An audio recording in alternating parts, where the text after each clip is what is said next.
Paul Sack. It's Good News Planet. I'm speaking with John Nichols. Hi, John. How are you? Great, Paul. Thanks. Excellent. We're water skiing, if I understand this right, and all of a sudden you suffered a horrible accident and are told that you may never walk again.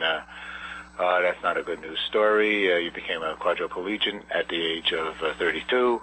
Despite the odds, you overcame your injury and now is actually running marathons. Good man.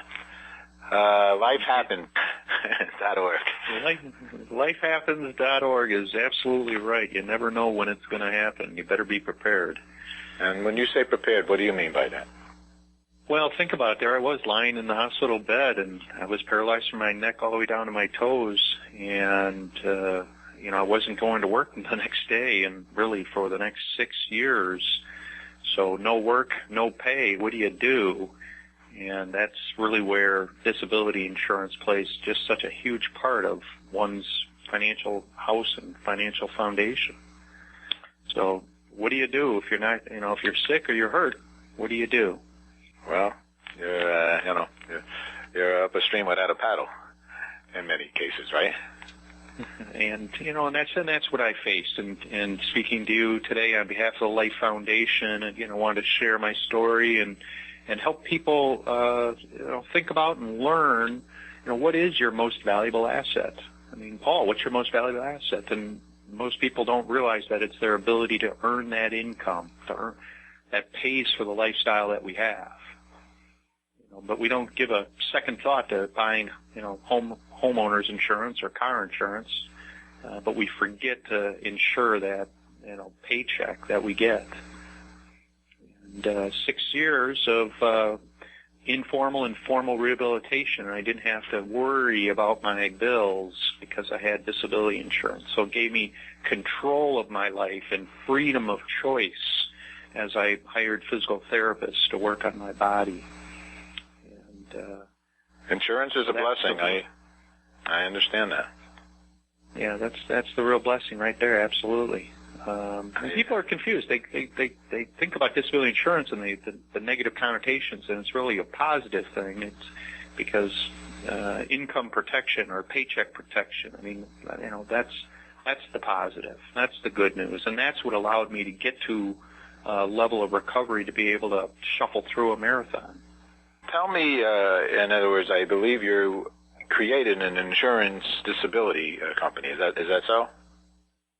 Well, I joined the industry, and I have a company called Disability Resource Group, and so what we do is we educate the consumers and business owners on the value of protecting, their income through disability insurance. And the Life Foundation is a consumer awareness and education nonprofit organization.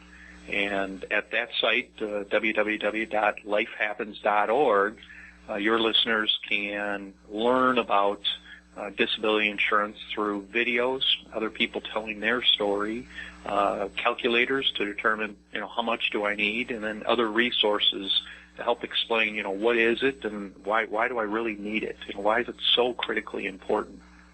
Well, I believe it's very, very important. I just was in the hospital for a whole month. I have to go back.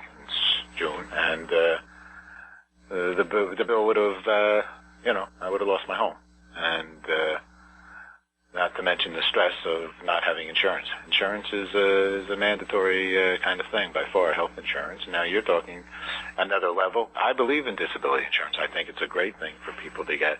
I guess a lot of times people are concerned about the amount of money it might cost, the expense. Give me some idea, since you're in the industry. Sure. I mean, how much is it to get a $50,000 50-year-old man? So think just two things. I just touch on two quick things. So one, you mentioned medical insurance. Think of this as, medical insurance pays the doctors in the hospitals. Disability insurance actually pays you. And then, so what does it cost? 1 to 2.5% of your income. So if you're making $50,000, 1% is $500 a year to protect your income. At let's just say 3%, it's closer to $1,500. So it's affordable, and it's absolutely the foundation of your financial house.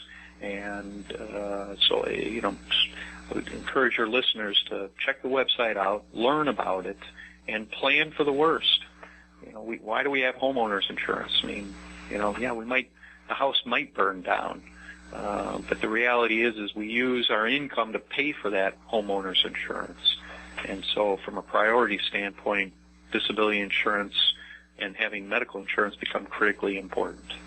And does it depend? I'm going to talk a little insurance talk with you, if that's okay. Would it depend? A 50-year-old man with $50,000 now is a young man. He could live till 90. Did something like this cover that, or is it more expensive to have a for life disability? So a couple things. One is the person can hold on to that private policy till age 65, and then if they're still working, so this is for those people that are working and earning an income, if they're still working, they could continue to hold on to the policy, and it pays a 2-year benefit in the event you have an accident or illness. And then the other flip side of that is long-term care insurance, which is not why we're here today, but it just gives you, there's another type of insurance for the older ages as we move into retirement. What's going to happen if we become sick or hurt, and long-term care insurance would play into that. And the Life Foundation website that I gave, lifehappens.org, speaks to that protection as well. You personally mentioned, if I think I understood what you said, you had disability insurance when you had your accident. Is that right? Yeah, I was very fortunate. So there I was, age 32, lying in bed, knowing I'm not going to work. My disability policies kicked in, covered my lifestyle, my expenses, my mortgage, my car payment, and actually picked up some rehabilitation expenses and allowed me to focus on my rehabilitation over the course of those 6 years. Mm-hmm. The government has it. The employers put money towards disability, don't they? So yeah, absolutely. So the first question I would ask your listeners, go to your employer, ask your HR director, do we have disability insurance? And if the answer is yes, then ask, how much coverage do we have? Because most employers, they cover maybe 50, maybe 60% of one's income. And you have to ask the question, can I afford a 50% pay cut? And most people, I don't know about you, Paul, but I can't afford a 50% pay cut. And so it might be a good idea to look into a private policy. Okay. Well, it makes good sense. Well, obviously you're doing something that is very important because of your own personal life situation. Anything else you would like to share with our audience? You know what? Don't let a day go by without doing some homework on this. It is the foundation of one's financial house. And go to the website, learn about it, talk to your employer, and if it's appropriate, find a local advisor or insurance agent and get the facts, knowing that there's a 3 in 10 chance of suffering a disability that's going to prevent you from earning your income. Let's not roll the dice. www.lifehappens.org. Check it out.